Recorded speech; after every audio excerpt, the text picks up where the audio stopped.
السلام عليكم ورحمة الله وبركاته. أخيرا قضى علي معلول. طيب الكلام ده هيحصل ازاي؟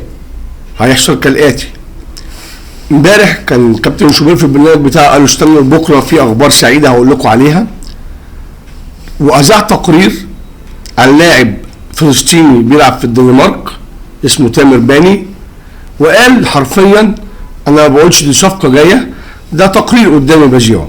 طبعا هو بيمهد لان الصفقه لسه كانت ما انتهتش، هو كان بيمهد لانضمام اللاعب ده لو انضم هينضم بالجنسيه الفلسطينيه بتاعته، اذا هيتأيد كلاعب مصري. هنا اداره النادي الاهلي اتفقت مع كولر ان معلول هيتأيد وله حق انه يشاركوا او ما يشاركوش، بس يتأيد ويكون موجود في القائمه مع الفرقه ويروح معاهم كاس العالم.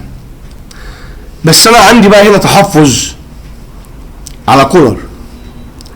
لو جينا للحق احنا عايزين اهم صفقه الاهلي محتاجها حاليا هي صفقه المدرب. ليه؟ النهارده كولر جابوا له الصفقات دي كلها، ضمني ان هو ما يبقوش ضحايا زي رضا سليم والقندوسي وعبد القادر وديانج وبرستاو وكهربا. ما هو اصل المدرب اللي يشوف ان كريم نيدفيد احسن من ديانج ده ما بيشوفش. فانا النهارده القصه هو طلب الطلبات اتوفرت له، بس انا اشك انه هيقدر يستخدم الادوات دي صح.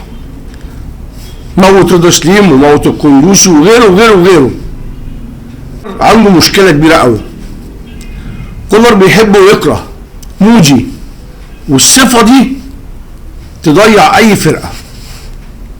يعني انا النهارده مين يقول ان هو يبقى معاك لعيب زي علي معلول كان في التوب فورم بتاعته واتصاب معاك في قلب الملعب في نهائي البطوله الافريقيه واتصاب ورجع، حتى انت مش عايز تديله الفرصه انه ينزل الملعب وتشوفه عامل ازاي. ده كان في التوب فورم بتاعك. كاس العالم اللي انت رايحها دي كان علي معلول من الركائز الاساسيه بتاعتك اللي ودت الفرقه كاس العالم، ركائز اساسيه.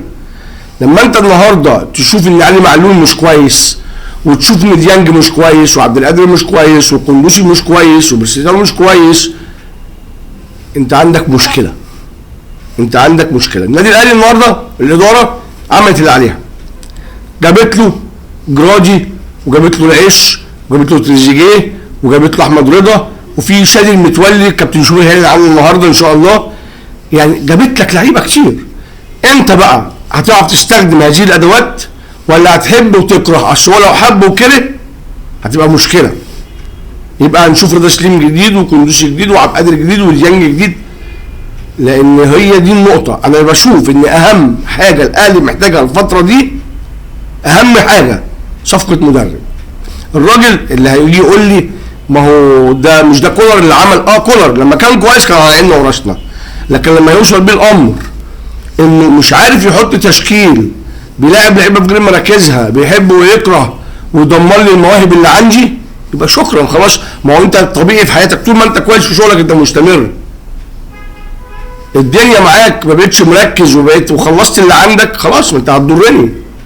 فانا بشوف يا جماعه ان اهم صفقه انا محتاجها مدرب. الادوات اللي جايه دي عايزه مدير فني على مستوى عالي، مدير فني فير ما يكونش بيتعامل بالحب والكره، مدير فني حابب شغله. لكن كولر بيحب ويكره، بدليل ان بتلاقي في الملعب واحد زي خالد عبد الفتاح وواحد زي نيدفيد، مع احترامي ليهم كاشخاص بس هم فنيين قليلين، وبتمشي قصادهم واحد زي ديانج وواحد زي عبد القادر وواحد زي القندوسي. يعني فين العين دي؟ انا بقى اضمن منين الصفقات اللي احنا قعدنا النادي بيها دي هو ما يعملش فيها كده. عندك موهبه شاب اسمه عمر الساعي انت مقعده وبتلعب نيدفيد. يعني انا انت هنا عينيك مش كويسه، ما دي انا بقى بعيد عن اي حاجه نتكلم فنيات، العين كده ما بتشوفش. يجي لي بقى احنا جايبين 5 6 لعيبه في الميركاتو ده، يروح يحب لي واحد وكمان 4 موت لي الصفقات، ما عملناش حاجه. فانا بشوف ان لازم يبقى في قعده مع المدرب ده او نحضر حد، لان احنا داخلين على بطوله كبيره، بطوله كاس العالم للانديه مش هتسمح بالحب والكره. ان شاء الله النهارده بالليل هيعلن عن صفقه بن شرقي والتصوير انتهى. هيعلن عن رشاد المتولي، هيعلن عن تامر باني، هيعلن عن قيد علي معلول باذن الرحمن. بس انا ما اعرفش انتم متفقين معايا في فكره ان احنا محتاجين مدرب دي او لا. انا بشوف ان كولر عينه مش حلوه، يعني عينه مش حلوه، تقليدي وروتيني وبيموت لعيبه كتير. واتمنى يعني ربنا يخلف ظني ويقدر يستخدم الادوات دي كويس، ما يبقاش الاقي يعني 3-4 صفقات من النجوم دول دكه، يبقى ما عملناش حاجه. ان شاء الله خير واشوفكم في حلقه جديده.